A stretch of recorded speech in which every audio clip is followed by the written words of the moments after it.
So guys, we are officially in the second series in Forza Horizon 6, which is the Horizon Decades, and with that we also did end up getting introduced the trial. Now you'll probably notice in the background that for me the trial is not done yet. The reason for that is I can't matchmake for it right now.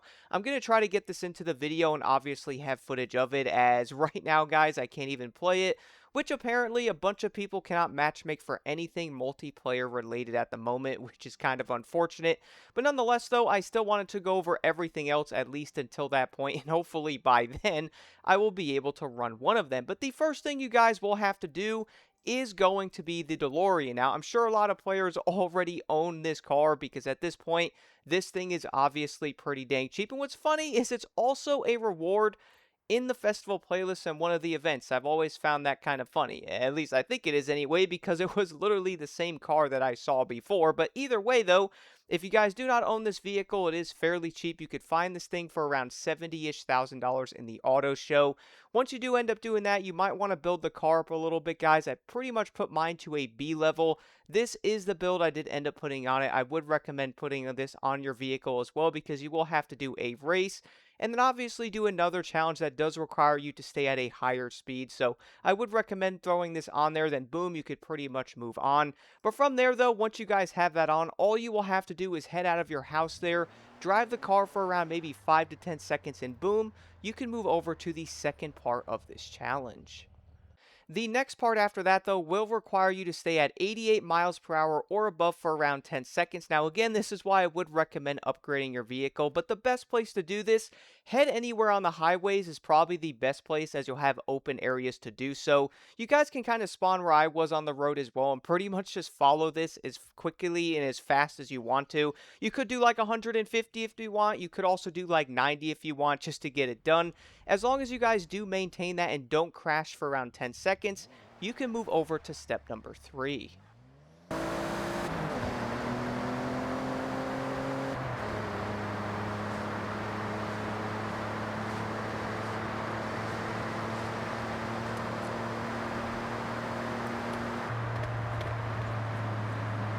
And then for step number 3 is luckily very simple to do. All you will pretty much have to do, guys, is literally take a photo of the car. Now, you could use up on the D-pad, head into the menu, go into photo mode, snap a quick photo of the car, and then boom, you can move over to the final step.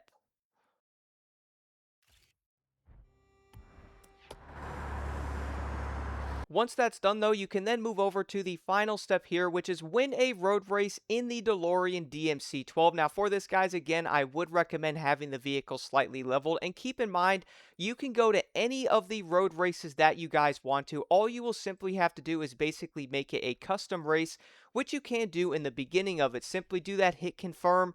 You'll be able to drive the car that you are in, even if it is a B level. You can jump in, get the race won, and that is all you will have to do, and boom, the weekly challenge is done.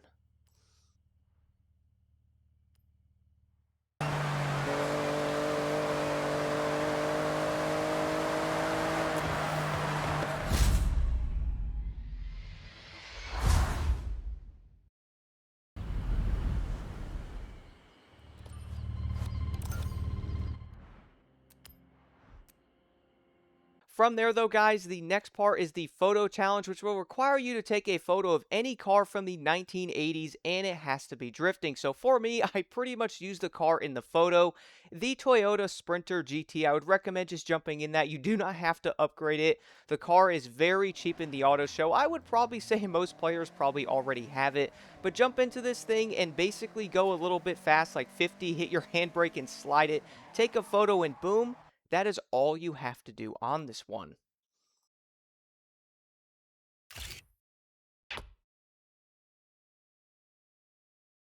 The next part on the list after that, though, is the treasure hunt. For this, all you guys will have to do is head over to the region located on the beach on the bottom left part of the map. This one is basically insanely close to where the barn find is, guys. Head over to where I am on the map here, and you will be able to grab this treasure.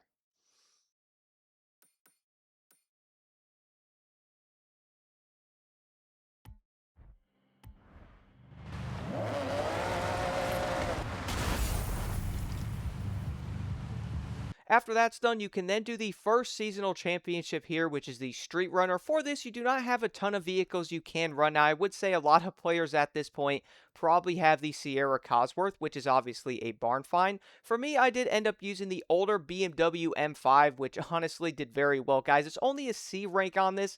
I would recommend trying out my build, but again, you could pretty much get the vehicle to C500, and any three of these cars would easily get this done without any issues. Jump in, do all three of these races, and boom, you can move over to the next championship.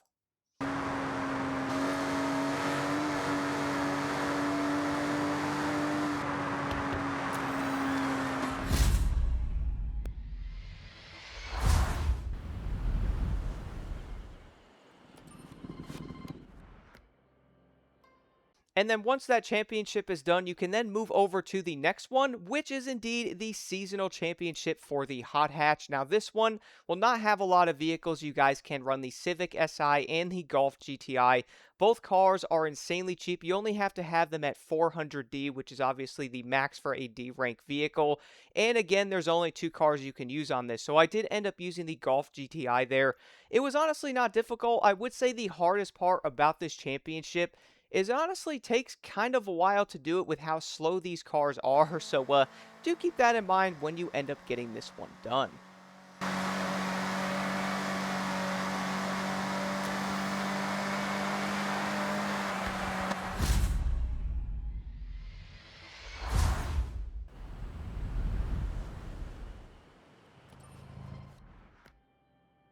After that, though, we can then move over to the half-mile drag meet, the Speed Zone, and the Trailblazer. Now, the reason why I said those together is you could drive the exact same car in all three of these guys, okay? The one I did end up using is the Lancia Delta S4.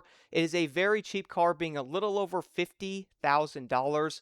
I would recommend putting on the B build I have on this car because not only will you be able to get this drag meet done, but you can also simply jump onto the Speed Zone and also the Trailblazer and knock those out super easily.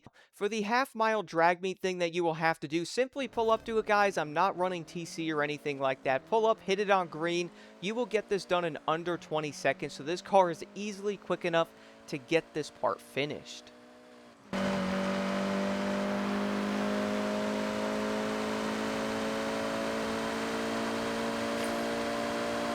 Arrived at your destination.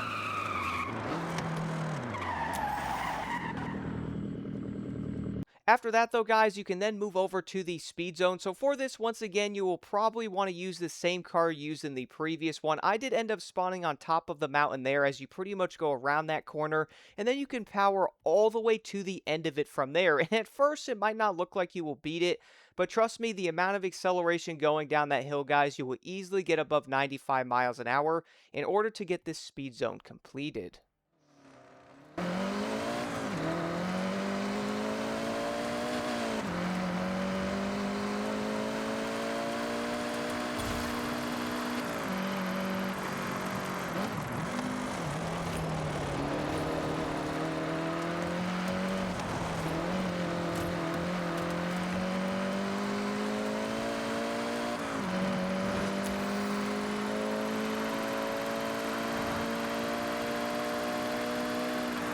Arrived at your destination. And then the last skill type of thing you will have to do from there is a Trailblazer. Once again, using the Delta S4. You guys want to spawn a little bit farther away from it to get a bit of a head start. And this one is honestly not very difficult to do. The biggest thing is when you're jumping off the mountain or jumping, try not to turn the car, because I did notice some of the jumping physics in Forza Horizon do tend to be a little bit wonky. So be a little bit careful there, but keep the car in a higher gear going down the hill. Making sure you guys are a little bit faster, watching out for rocks and all that stuff. You should easily get this one done with over 3 to 5 seconds to spare. Just again, watch out for the rocks.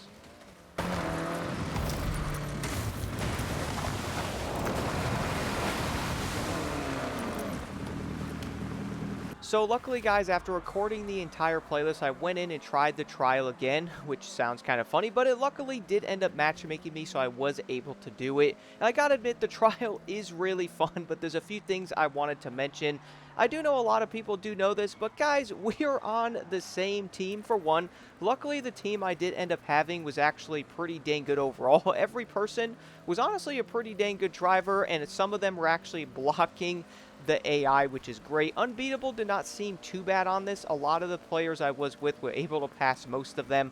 That is a good thing, but again, if you guys are doing this, just remember, man, we're on the same team. Like, don't crash into your teammates or run them into walls or anything, as the best thing you can do is to probably run the AI into walls, if you know what I'm saying, because they will most likely get in the way. Now, the funny part is I did have some mishaps in the second race. I actually missed a checkpoint. I flipped over and went all the way to last. Funny part is I caught all the way back up to the people in first, past the AI, then missed a checkpoint. I managed to pretty much rewind and then catch all the way back up again, which was honestly pretty dang awesome. I was happy I was able to catch up, and it kind of shows that maybe I'm a little bit better than I do think that I am at driving. The biggest thing is I did see one of the actual players with us was also stopping the AI for a little bit to let me pass, which is very cool. I'm also going to be doing that going forward. That way some of the players can get in front. Then honestly, once you guys are in front, it is pretty dang easy from there as long as you don't crash or miss a checkpoint. Ask me how I know. But overall though, the Eliminator wasn't too bad for the first week, but the biggest thing is I do not understand why players would ram their own teammates when you're supposed to be working together. Does that make any sense?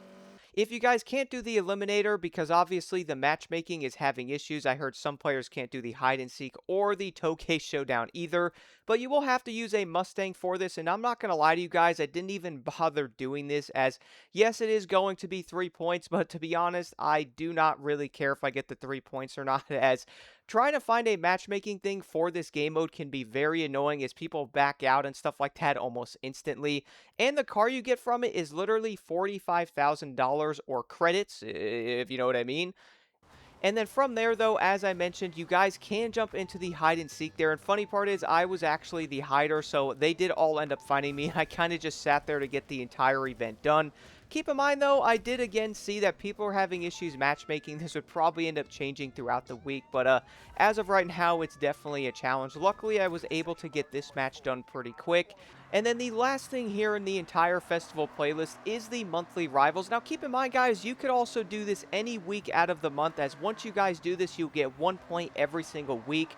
You could do this the final week, you could do this now if you want, it doesn't actually matter. But I would recommend getting it done because the race itself takes barely a minute to do, and you could easily be done with it for the entire month where you don't even have to worry about it and only focus on the main events. But overall though, that will do it for Series 2 here, at least the first week in Forza Horizon 6 for the Horizon Decade. I also got to say something too, do stay tuned for tomorrow. I want to talk about the entire FOMO thing. It has all the rewards in this playlist that we're getting is honestly very weird to me, and I feel like it was a very odd choice to put cars from the previous playlist in this one, which I have a feeling will make players probably barely even do the entire playlist unless they're trying to get the Cosmo. And I just honestly got to say, guys, if this is their version of FOMO, this is definitely not the way to do it.